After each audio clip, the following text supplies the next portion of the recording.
become the world's largest whiskey market. What about single malts? Well, single malts are always going to be the most aspirational part of any malt whisky market. And I think that the quantity overall that's sold in India just now is still relatively small. But as the affluent middle class starts to grow in India, as consumers become more educated, they'll eventually trade up to single malt. Will you talk a little bit about the shortage of casks in the world? Yeah, there's an overall shortage of wood in the whisky industry, and I know that some distillers in Scotland are probably having to use their casks more times than would be ideal, but that shortage hasn't affected me at all because I've had very long-standing relationships going back more than 20 years with most of my suppliers.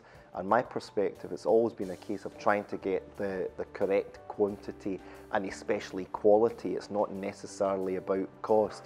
So happily the shortage hasn't impacted on Glenmorangie at all.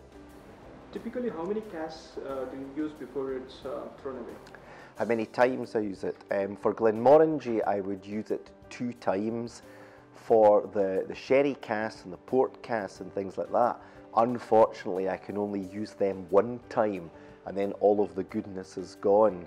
Whereas, the average in the industry would probably be between 5 and 6 times.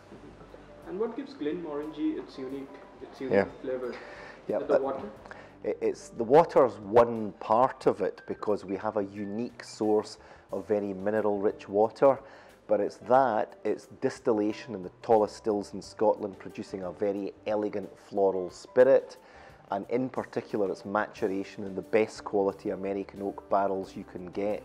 And that all comes together to give this unparalleled, soft, creamy texture and very complex flavour.